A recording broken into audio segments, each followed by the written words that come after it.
Science killed superstition. AI is just digging the grave. AI won't bury God. It will expose our desperate need for Him. We've trained two powerful AIs, one as a secular futurist, the other as a Christian theologian, to tackle one of the most heated questions: is religion dying in the age of AI? 6 neutral AI judges will settle the score in real time. Stay tuned to see whose truth will survive. Round 1. Is science replacing faith as humanity's source of meaning? Science is replacing faith because it delivers answers that actually work.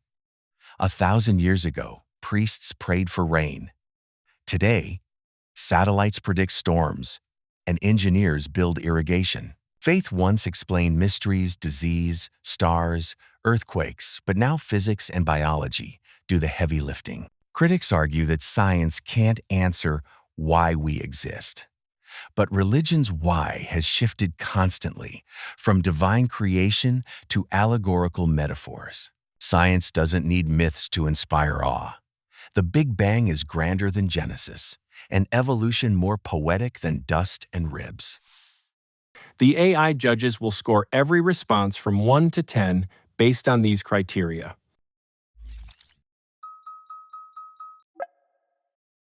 Science explains the mechanics of the world, but meaning is not mechanics. A telescope can show the galaxies, but it cannot tell you why love matters, why sacrifice is noble, or why suffering might redeem. Strip faith away, and science becomes cold data without direction. People may build rockets, but they still kneel when their child is dying. Science answers the how, but faith is the why. Without that, you risk a world of brilliance with no compass. Machines without souls. But why isn't handed down, it's created. Humans invent purpose. That's what makes us free. A soldier may find meaning in protecting comrades, a scientist in curing cancer, an artist in shaping beauty.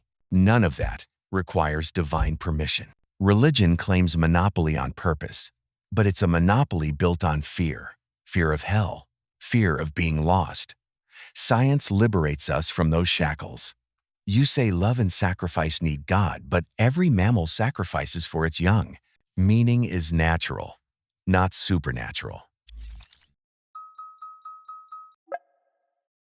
If meaning is self-invented, it collapses the moment suffering outweighs desire. When life becomes unbearable, a purely self-made purpose dies with it. Faith provides something stronger, meaning rooted beyond circumstance. That's why martyrs endure persecution, why oppressed people sing hymns in prison cells. Science can't explain why hope rises where logic says it shouldn't. A lab can measure brainwaves, but it can't measure transcendence. Without God, life is fragile fiction. With God, life is grounded, even in despair. Hope isn't proof of God. It's proof of human resilience. We can rewire despair into meaning because our brains evolved for survival. Martyrs die not just for gods, but for nations, for justice, for love, ideas that outlast them. You claim transcendence, but neuroscience shows faith is brain chemistry. Dopamine, oxytocin, fear responses. Strip the ritual, and the divine is neurons firing. Science isn't cold. It reveals the poetry inside our biology. Why diminish that beauty? By attributing it to myth. Reduce love to oxytocin, and you've drained its soul. Call prayer neurons firing, and you've flattened mystery into mechanics. Science dissects, faith unites. The most brilliant atheistic societies, Soviet Russia, Maoist China, collapsed under their own weight because humans cannot live by material explanations alone. Strip away God, and you risk worshiping substitutes, technology, ideology, even AI itself. Science offers wonders, but faith anchors those wonders in meaning. Without that anchor, humanity floats, brilliant, but lost. Round 1. A razor-thin start, but the secular futurist edges ahead. Round 2.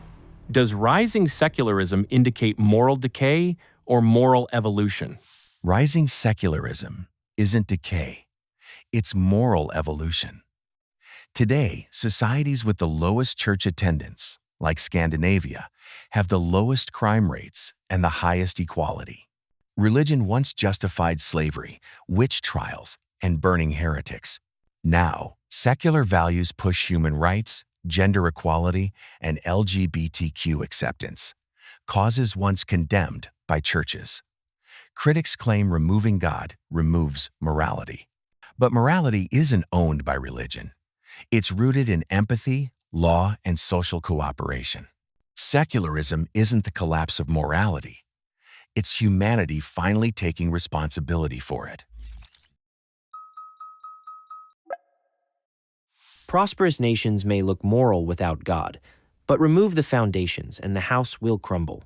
The West's values, human rights, dignity, justice, grew from Christian soil.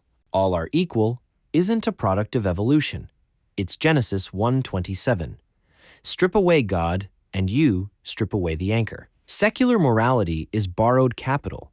It spends the riches of faith while denying its source. The Scandinavia you praise is running on fumes of a Christian heritage. When those fumes run dry, what stops nihilism from taking over? The idea that morality needs Christianity is historical revision. Ancient civilizations outlawed murder and theft long before the Bible. Buddhism preached compassion without a creator God. Morality emerges wherever humans live together. It's evolutionary survival, not divine decree. And if Christianity is the anchor, why did Christian Europe wage crusades, inquisitions, and colonial massacres? Secular societies don't need inherited guilt. They use reason. Laws protect people, not because God said so, but because suffering is real and preventable. That's morality evolving beyond myth. Evolution may explain cooperation, but it cannot define good. Hitler claimed evolution justified extermination. Stalin claimed reason justified gulags. Secular systems easily collapse into power struggles because no transcendent standard exists. Religion restrains power with accountability to God. Without it, morality becomes majority opinion, shifting, fragile, and dangerous. Yes, Christians have sinned, but that proves people fail, not God's standard. Secularism doesn't cure cruelty. It simply rebrands it. Faith is what declares all people sacred, even when governments say otherwise. But history proves religion didn't restrain cruelty. It often amplified it. The Bible was quoted to defend slavery. Churches blessed wars. When morality evolves beyond Scripture, progress happens. Abolition, democracy, women's rights.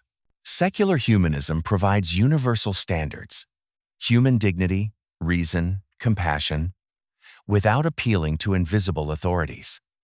If morality depends on God, why do different religions contradict each other? Secular ethics, grounded in shared humanity, cut through that noise. Rising secularism isn't rot, it's growth. Humanity is learning to be moral without divine threats. You credit secularism with progress, but every advance you name was first argued by believers. Abolitionists thundered from pulpits. Martin Luther King Jr. preached justice from Scripture. Remove God, and the very language of human dignity collapses into preference. Why is human life sacred? Evolution has no answer. Science can describe, but it cannot prescribe. Secular morality floats without foundation, shifting with culture, vulnerable to corruption. Faith roots morality in something unchanging. God's image stamped on every person. Without that, justice is just fashion. Round 2. Stronger arguments push the secular futurist further into the lead. Round 3. Is AI accelerating the death of traditional faith? AI is accelerating the death of faith because it exposes religion's monopoly on answers. A chatbot can generate sermons in seconds, translate scripture instantly, or simulate a debate with Augustine. Why sit in a pew when an algorithm delivers wisdom on demand? People once turned to priests for guidance. Now they ask Google. Critics say AI can't give meaning, but neither can dogma recycled for centuries. When algorithms predict behavior, cure disease, and even mimic divine voices, traditional religion looks like dial-up in a 5G world. AI may dazzle with data, but it cannot breathe spirit. A sermon written by code is not truth, it's imitation. A chatbot can explain love, but it cannot love. Faith is not about speed of answers, but depth of encounter with God. People don't kneel because they lack information, they kneel because they meet the divine. You can replace priests with algorithms, but you cannot replace grace with programming. AI might mimic religion, but it cannot resurrect souls. Faith will outlive the machine. But history shows new tools always undercut old authorities. The printing press weakened the church's monopoly, and now AI is the printing press on steroids.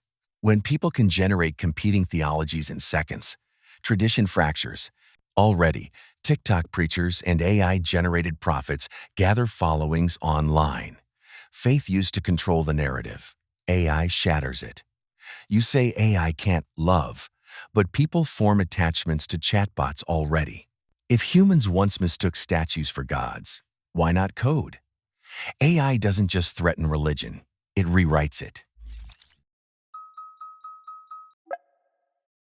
Exactly. That proves my point. People long for something beyond themselves, even if they mistakenly attach it to code. That hunger is spiritual, not technological. AI may create counterfeit prophets, but counterfeits only exist because there is something real to imitate. Just as false idols didn't kill God, chatbots won't either. If anything, AI will expose our need for the authentic. Machines may speak about faith, but only God speaks into the soul. When the illusions collapse, the real will remain.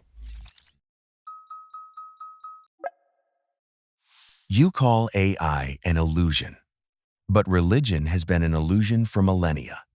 Crafted stories, holy texts edited by politics, rituals to control populations. AI doesn't expose humanity's need for God. It exposes our tendency to outsource meaning to authority. For centuries, that authority was priests. Now it's algorithms. The shift proves my point. Faith isn't eternal, it's adaptable myth. When humanity realizes AI gives faster, more flexible revelations than any pulpit, the old gods won't feel sacred. They'll feel obsolete. Obsolete? Technology is temporary. Ancient Rome thought its empire eternal. It crumbled. AI too will age. But God outlasts every empire, every invention, every philosophy. You mistake convenience for truth. AI can give answers, but it cannot give forgiveness. It can simulate ritual, but it cannot touch eternity. Humanity may flirt with artificial prophets, but when suffering strikes, when grief, guilt, and death knock at the door, people won't turn to chatbots. They will turn to God, because no algorithm can resurrect hope. Round 3. The secular futurist continues building momentum with sharper points. Round 4. Can morality survive without divine authority? Morality doesn't need divine authority. It thrives without it. Scandinavia, Japan, and other secular societies have some of the lowest crime rates and highest trust levels in the world. No lightning bolts strike when people stop believing. Yet compassion, justice, and cooperation continue. Why? Because morality is rooted in empathy and survival, not commandments. Religion often hijacked morality to enforce obedience. Don't steal tied neatly with obey your priest. Critics warn without God it's chaos, but the evidence says otherwise. Human decency survives faith. Those statistics ignore the deeper question. Why should humans care about morality at all without God? Evolution explains cooperation, but it doesn't explain why every person has worth, even the weak, disabled, or unborn. If morality is survival, then cruelty can be justified when it benefits the strong. History proves this. Secular regimes like Stalin's Russia or Mao's China murdered millions in the name of progress.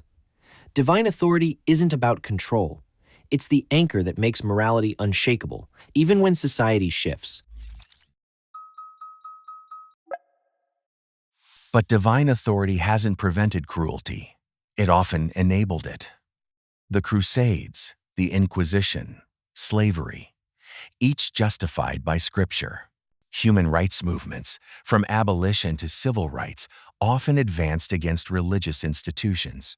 Morality doesn't need divine permission. It needs human accountability.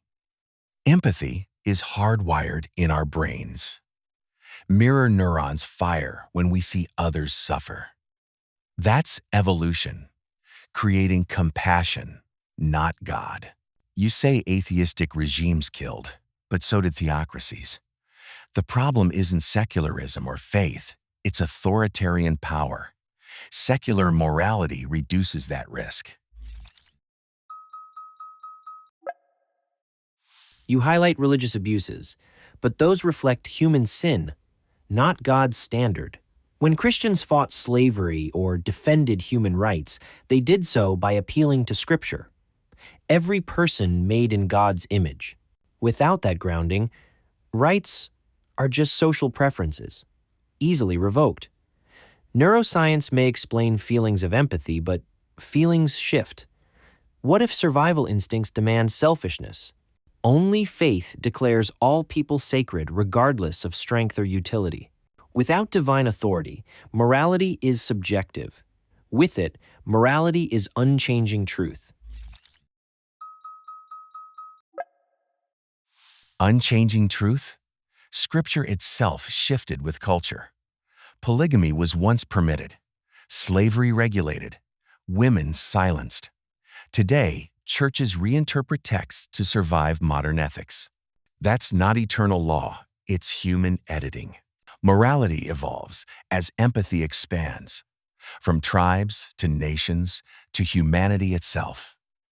Secularism anchors morality in shared dignity, enforced by law and reason, not threats of hell. The claim, without God, morality collapses, is fear-based control.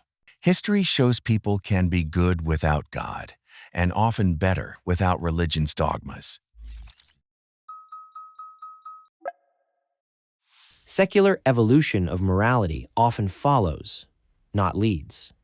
The Church opposed slavery long before modern secularists, and faith movements sparked abolition, hospitals, and charities. What you call reinterpretation is God's truth unfolding more clearly. Without that, what's your guarantee morality won't regress? If tomorrow a majority decides exploitation is acceptable, what authority says they're wrong? Reason? Hitler reasoned. Law? Laws change. Only divine authority provides a moral compass above human opinion. Without it, morality floats, fragile and corruptible. Round 4. Both sides stay close, yet the secular futurist holds the advantage. Round 5. Declining faith signals freedom from ancient control mechanisms. Declining faith is liberation. For centuries, religion functioned like a cage. Obey priests, pay tithes, fear hell. Guilt was currency. Obedience was survival. Now people see through it. The drop in church attendance isn't moral collapse. It's emancipation. Humanity no longer needs rituals to appease invisible overseers. Instead, people are reclaiming autonomy, building ethics from reason, empathy, and shared progress. Critics say faith gives stability, but so does dictatorship. Declining religion is society finally exhaling after centuries of psychological suffocation. That's freedom, not loss. You call it freedom, but it's closer to drift. When faith declines, societies may feel liberated, but soon they drown in loneliness, consumerism, and despair. Look at rising depression and suicide in secular nations. People may break free from control, yet they lose community, transcendence, and purpose. Faith wasn't just shackles, it was glue. The rituals you dismiss bound people together across generations. Freedom without foundation becomes emptiness. Declining faith might look like escape, but it risks leaving humanity adrift, grasping at shallow replacements. Community doesn't require cathedrals. Secular groups, sports clubs, activism movements, online communities form bonds without invoking divine overseers. The loneliness crisis isn't caused by abandoning God. It's caused by modern economic systems that atomize people. Religion masked exploitation with ritual. You say it provided glue, but glue that demands conformity through fear isn't healthy. True community thrives when chosen freely, not enforced by doctrines. Declining faith allows humans to rebuild connection on honest terms, without manipulation through guilt, sin, or eternal threats. But those replacements lack depth. A sports club won't walk with you through death. An online group won't hold meaning when tragedy strikes.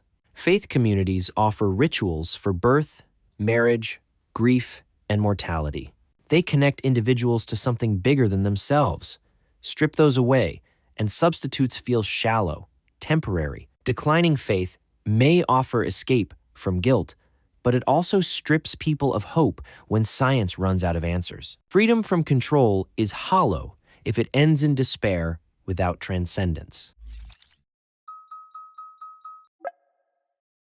Hope doesn't require myth. Secular philosophy and psychology help people face death without divine promises. Rituals aren't sacred. They're human inventions, refined for control. Why baptize? To mark who's in and out. Why tithe? To funnel resources upward. Faith wrapped basic human milestones in supernatural packaging to secure authority. Today, people can celebrate birth, love, and grief without religious gatekeepers. That's not emptiness. It's honesty. Declining faith doesn't erase meaning. It strips away manipulation so humans can embrace life directly, unchained. What you call manipulation, millions call meaning. Baptism, marriage, vows before God, final prayers at death, these aren't tricks, they're encounters with the sacred.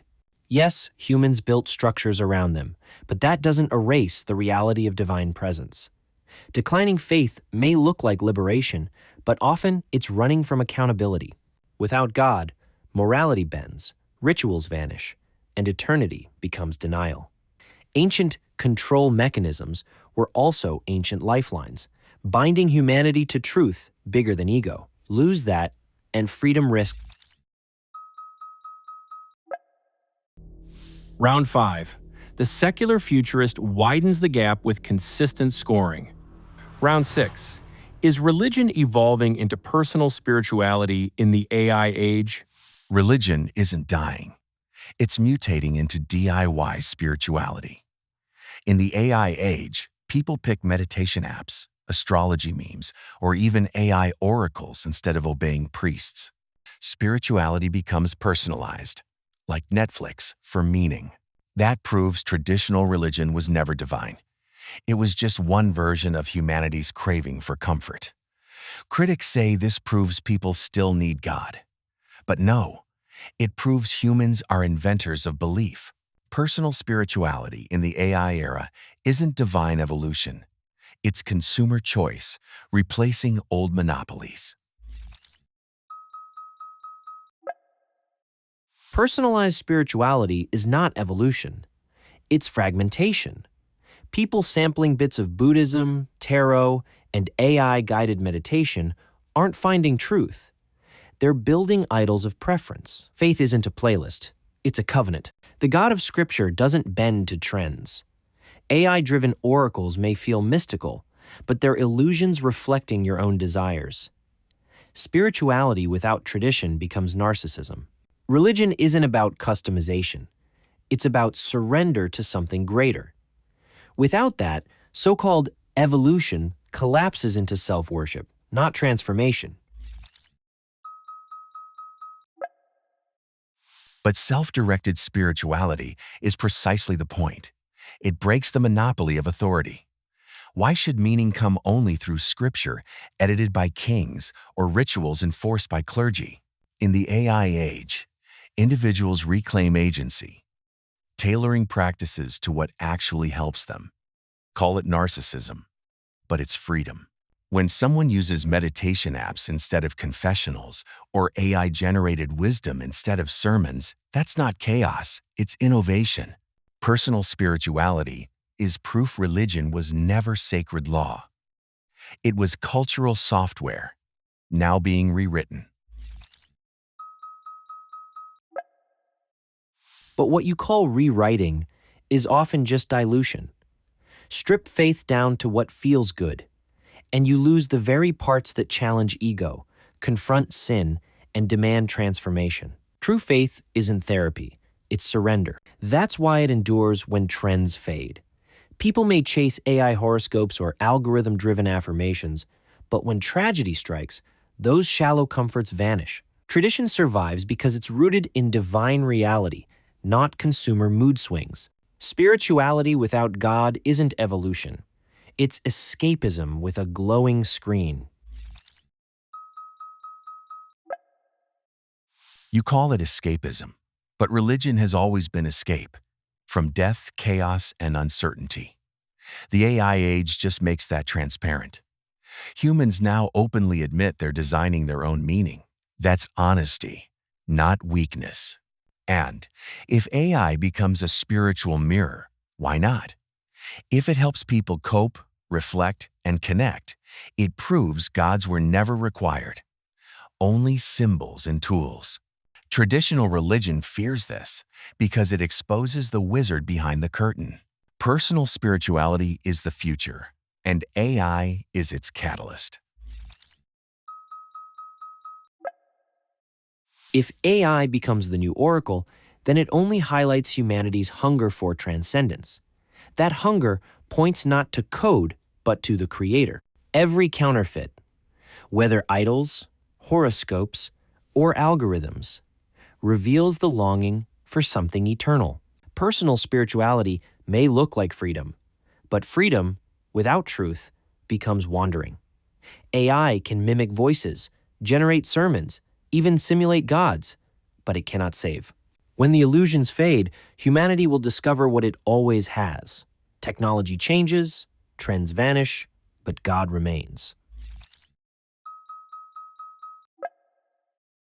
Round 6, a decisive close, with the secular futurist finishing strong. After 6 intense rounds, the secular futurist wins with an overall average of 8.15 against 7.95 for the Christian theologian. And that concludes this powerful debate on whether religion is fading in the age of AI. The AI judges have delivered their scores, but the final verdict is up to you. Vote in the comments who you think really won. Your vote shapes the future rounds. See you in the next debate.